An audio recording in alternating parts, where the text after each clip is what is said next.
2 videos in one day? What's the world coming to? So 80% of Harvard doctors apparently get this question wrong. And it's a medical question too, so that should be interesting. But I would fact check me on that number. I think they gave the number in the Harvard probability lectures. You can watch those on YouTube and correct me if I'm wrong. So this is a really fun and interesting problem. Let's see if you guys can solve it. All right, so here's the problem.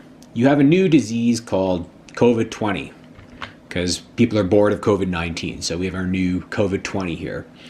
And you have a test for COVID-20 that is 95% accurate.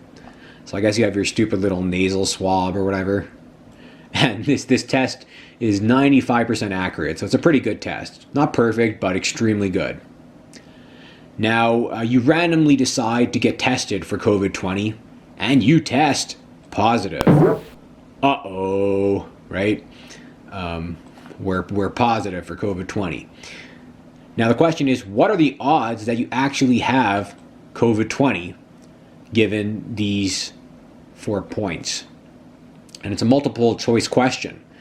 95%, 100%, 70%, or 2%. Pause the video now if you want to try the problem and work out a solution. I'm going to play the solution here in 3, 2, 1. The correct answer is D, 2%.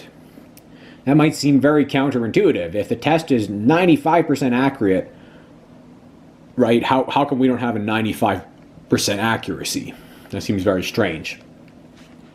Well, it's because of this first statement here. 1 out of 1,000 people have COVID-20.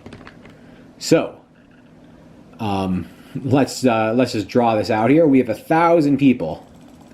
A little bit hard to draw it all there. I'm not going to put 1,000 dots. But this is our gigantic crowd of people here. We have 1,000 people here. Now, out of this 1,000, we know that one of them is going to have COVID-20, right? So here's our one guy with COVID-20. One will have COVID-20. And we know that 999 won't. There'll be 999 people who do not have COVID-20. Now, out of these 999, the test is 95% accurate, right? So most of the people who get tested and don't have COVID-20 are going to correctly test negative. However, 5% of this 999, right? 5% of these people here are going to falsely test positive for COVID-20. So, which are we more likely to be? Are we a lot more likely to be one of the people who falsely test positive? Or are we more likely to be the one guy who actually has COVID and will most likely test positive for it? Well, we can simply do the math, right? And 999 times 5%. So 999 times 0.05 is 49.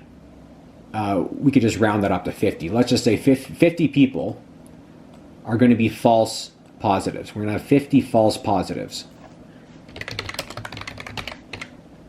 And we're going to have 1 real positive.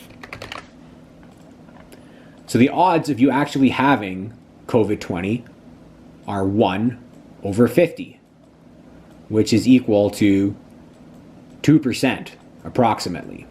Now, in real life, it's going to work a little differently because people don't typically go to the doctor unless they're showing symptoms, right? So if you're coughing a bunch and have a fever, you're a lot more likely to get tested for COVID-20 or whatever you're dealing with, right? And if the people who are going in are showing symptoms, right, then that's going to totally throw off the math because you're not taking people in randomly. If you like this video, share it, subscribe. My next video is going to be on Chris Langan and more on IQ, and then I want to do some videos on corruption and people supporting corruption, because it's a very interesting behavior. Most people assume that corruption is something that most people dislike. I'm going to be arguing that corruption is actually something that is supported often by the majority to a large extent. So last math video for a bit.